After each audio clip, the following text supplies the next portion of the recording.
Hi guys, welcome to math five. आज हम बात करेंगे electric field due to point charges की वजह से। तो हेडिंग लगाइए electric field due to point charges. Electric field due to point charges. मान लो हमारे पास यहाँ पे कोई चार्ज क्यूब रखा हुआ है जो कि एक पॉइंट चार्ज है। हमें इस पॉइंट चार्ज की वजह से इस पॉइंट पी पे इलेक्ट्रिक फील्ड निकालनी है। हमने लास्ट लेक्चर में क्या देखा था, किसी भी सिस्टम ऑफ चार्जेस की वजह से किसी भी पॉइंट पे अगर हमें इलेक्ट्रिक फील्ड निकालनी होती थी तो हम उस पॉइंट पे एक टेस्ट चार्ज लाके रखते थे और इलेक्ट्रिक फील्ड को हमने डिफाइन किया था F electrostatics by Q not. तो सिमिलरली इसी केस में भी हम इस पॉइंट पी पे एक टेस्ट चार्ज क्यू नॉट लाके रख देंगे और जो इलेक्ट्रिक फील्ड होगी पॉइंट चार्ज की वजह से वो कैसी होगी, वो होगी F electrostatics between them divide by test charge Q naught. इन दोनों के बीच में लगने वाला फोर्स कितना होगा, इन दोनों के बीच में लगने वाला फोर्स होगा के क्यू क्यू नॉट। और अगर इनके बीच में डिस्टेंस आर है तो वो होगा K q q naught by r square divide by में क्यू नॉट से क्यू नॉट कैंसिल। हमारे पास जो इलेक्ट्रिक फील्ड की वैल्यू आई वो क्या आ गई, के क्यू बाई आर स्क्वायर। अब हमारे पास पॉइंट चार्ज की वजह से इलेक्ट्रिक फील्ड आ गई के क्यू बाई आर स्क्वायर। अब मैं अगर आर और ई के बीच में ग्राफ ड्रॉ करना चाहूं तो कैसे होगा वो, अगर मेरे पास आर की वैल्यू 0 है तो ई की वैल्यू 10 टू इंफिनिटी होगी। तो मेरे पास अगर आर की वैल्यू 0 है तो मेरे पास ई की वैल्यू 10 टू इंफिनिटी होगी। अगर मेरे पास r टेंड्स टू 0 है तो इलेक्ट्रिक फील्ड की वैल्यू कितनी होगी, 10 टू 0 होगी। सो r 0 पर इलेक्ट्रिक फील्ड इंफिनिटी और r इंफिनिटी पे इलेक्ट्रिक फील्ड 10 टूवर्ड्स 0 होगी। तो हमारे पास E वर्सेस R का ग्राफ कैसा आ जाएगा, ऐसा आ जाएगा जिसमें electric field is inversely proportional to 1 by r square.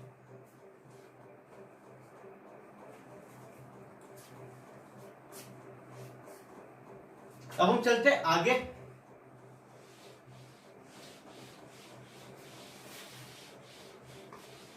अब हम बात करते हैं electric field due to point charges किसमें, वेक्टर फॉर्म के अंदर। अब हम बात करते हैं इसका वेक्टर फॉर्म।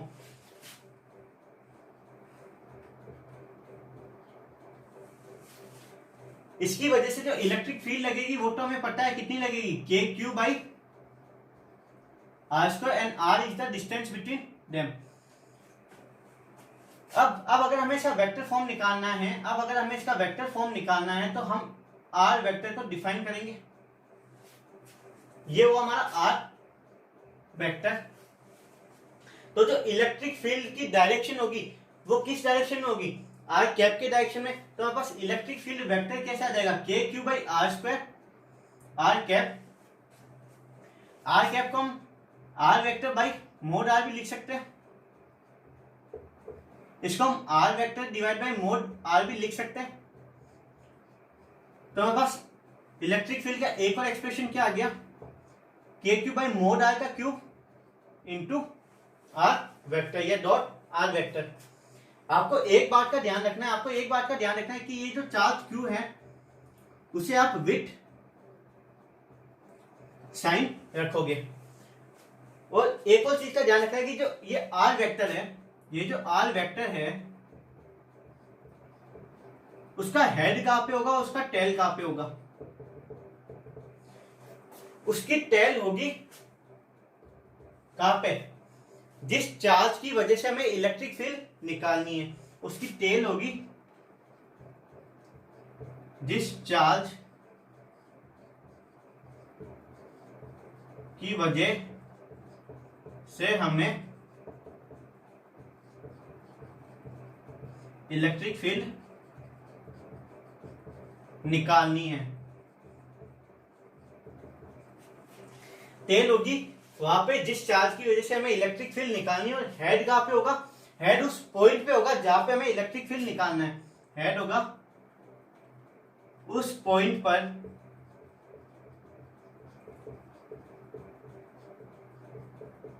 जहां हमें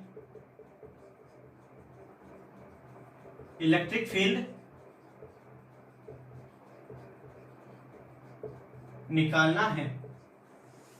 हेड कहां पे होगा? हेड उस पॉइंट पे होगा जहां हमें इलेक्ट्रिक फील्ड निकालना है। सो हमारे पास हमने ये भी देख लिया कि electric field due to point charges हमने कंप्लीट कर लिया, उसका स्केलर फॉर्म देख लिया, उसका वेक्टर फॉर्म देख लिया, हमने आर वेक्टर की उसको डायरेक्शन भी स्पेसिफाई करा दी कि आर वेक्टर की डायरेक्शन क्या होगी। अब हम चलते हैं आगे और बात करते हैं एक क्वेश्चन की। मान लो आपके पास ये 2 कूलम चार्ज है और इसका पोजीशन वेक्टर है 1,1,1 मीटर। आपको इस 2 कूलम चार्ज की वजह से पॉइंट पी पे इलेक्ट्रिक फील्ड निकालनी है इन द वेक्टर फॉर्म और इसका पोजीशन वेक्टर है 2,2,2 मीटर। ठीक है,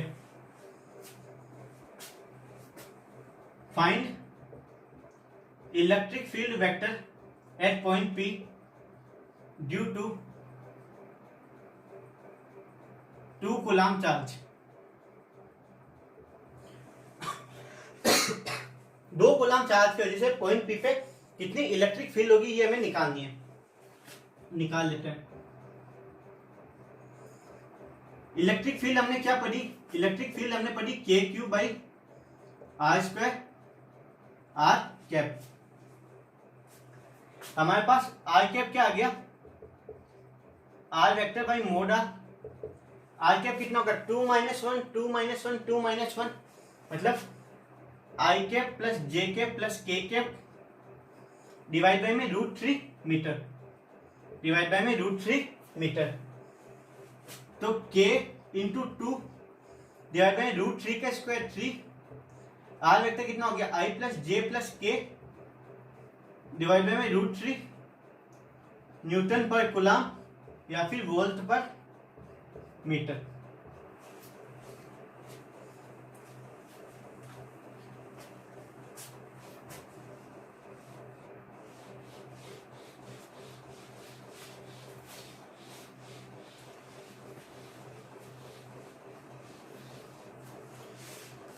एक और सवाल कर लो, कर रखा आपने कूलम लॉ में।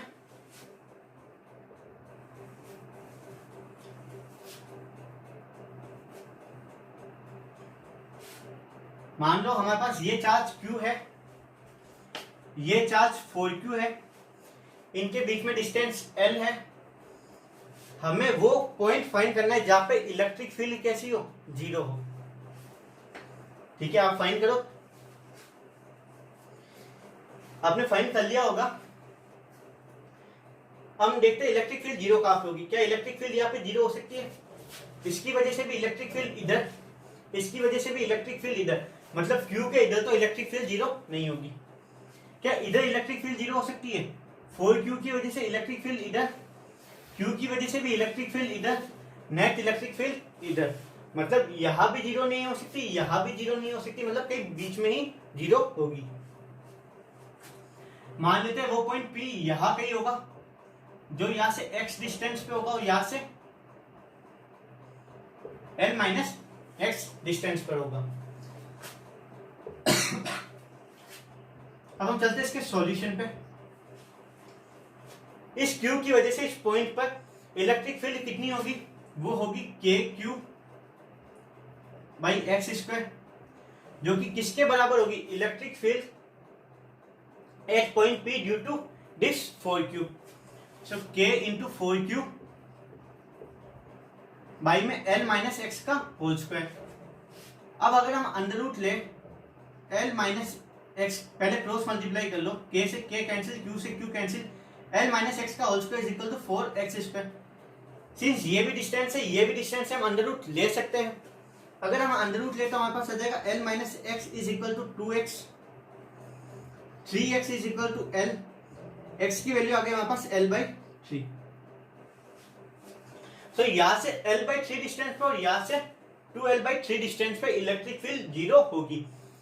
ये हम इस बात से भी आइडिया लगा सकते थे कि सिंस इस चार्ज का मैग्नीट्यूड छोटा है, सो इलेक्ट्रिक फील्ड होगी वो इसी के पास में जीरो होगी, और इस चार्ज का मैग्नीट्यूड बड़ा है, सो इलेक्ट्रिक फील्ड इससे दूर जीरो होगी।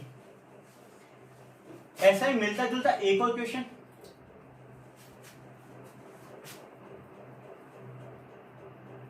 मान लो ये चार्ज Q रखा हुआ है यहाँ पे, और यहाँ पे चार्ज रखा हुआ है -9Q। ये डिस्टेंस L दे रखी है आपको Q और 9Q के बीच में। आपको इस Q से नहीं, इस 9Q से उस पॉइंट की डिस्टेंस फाइंड करनी है जहां पे इलेक्ट्रिक फील्ड जीरो।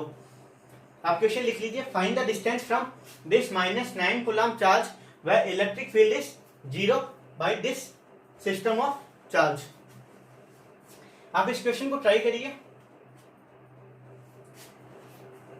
अब हम देखते हैं बीच में कहीं जीरो हो सकती है, इसकी वजह से इलेक्ट्रिक फील्ड इधर, इस -9Q की वजह से भी इलेक्ट्रिक फील्ड इधर, सो Q की वजह से भी इधर, -9Q की वजह से भी इधर, तो मतलब बीच में तो इलेक्ट्रिक फील्ड कहीं जीरो नहीं हो सकती। क्या इलेक्ट्रिक फील्ड या जीरो हो सकती है? नहीं नहीं नहीं सर, हमने पढ़ रखा है कि कूलम लॉ में, हमने कूलम लॉ में देख रखा है कि इलेक्ट्रिक फील्ड या जो इलेक्ट्रिक फोर्स है वो वहां जीरो नहीं होगा जहां चार्ज का मैग्नीट्यूड बड़ा हो। हमने वहां पे रीजन भी देखा था। तो इलेक्ट्रिक फील्ड कहाँ जीरो होगी? इलेक्ट्रिक फील्ड यहाँ कहीं जीरो होगी। मान लो इस Q से उसका डिस्टेंस x है, सो -9Q से उसका डिस्टेंस होगा L प्लस x। इस Q की वजह से पॉइंट P पे इलेक्ट्रिक फील्ड कितनी होगी? इलेक्ट्रिक फील्ड होगी K Q स्क्वायर बाई में x का स्क्वायर, और इस 9Q की वजह से होगी K 9Q डिवाइड बाई में L प्लस x का होल स्क्वायर। KQ से KQ cancel, L plus x का whole square is equal to 9x square. दोनों तरफ डिस्टेंस हम अंडर रूट ले सकते हैं, so L plus x is equal to 3x, 2x is equal to L, x की value हमारे पास आ गई L बाई 2। दोनों क्वेश्चन आपको समझ में आ गए होंगे। अब हम आगे चलते हैं। अब हम आगे चलते हैं।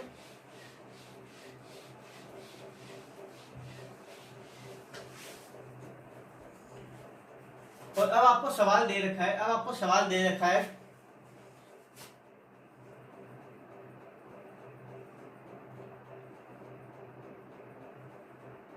आपके पास एक स्क्वायर प्लेट है, यहां पे चार्ज Q रखा हुआ है, यहां पे भी चार्ज Q रखा हुआ है,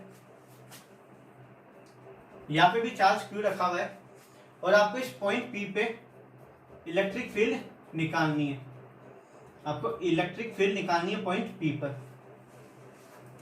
ये तो निकाल सकते हो, ये तो प्योर वेक्टर कैलकुलेशन है। ऐसी कैलकुलेशन आपने कूलम लॉ में भी की थी। इस Q की वजह से इस पॉइंट P पे, इस Q की वजह से इस पॉइंट P पे जो इलेक्ट्रिक फील्ड होगी वो ऐसे होगी। इस Q की वजह से इस पॉइंट P पे इलेक्ट्रिक फील्ड ऐसे होगी, और इस Q की वजह से जो इलेक्ट्रिक फील्ड होगी वो ऐसे होगी। इस Q की वजह से जो मैग्नीट्यूड होगा वो होगा, मान लो साइड A दे रखी है, तो हमारे पास होगा KQ बाई ए स्क्वायर। इसकी वजह से भी होगा KQ बाई ए स्क्वायर। इसकी वजह से कितना होगा? ये लाइन कितनी हो जाएगी? √2a। तो इसकी वजह से होगा KQ बाई 2a स्क्वायर। ये मान लो मेरे पास E हो गया, ये भी E हो गया, तो ये मेरे पास कितना होगा? E बाई 2 होगा।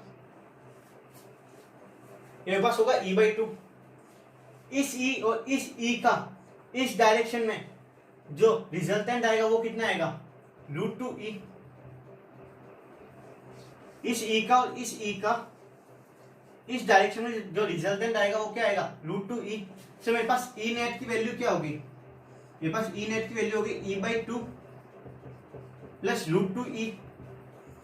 मैं E कॉमन लेता हूं, मेरे पास क्या बचता है? √2e प्लस हाफ, और E की वैल्यू क्या है? KQ by A square half plus √2। सो हमने बेसिक क्वेश्चन सारे कंप्लीट कर लिए, जो आसान से क्वेश्चन थे।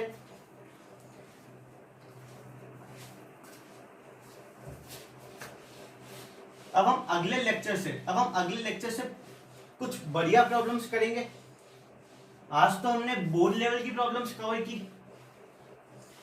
और स्टेट इंजीनियरिंग जो एग्जाम्स होते उन लेवल की प्रॉब्लम्स थी ये। तो अगले लेक्चर से हम JEE Mains JEE Advanced level की प्रॉब्लम्स करना स्टार्ट कर देंगे। आज का इतना ही रखते हैं।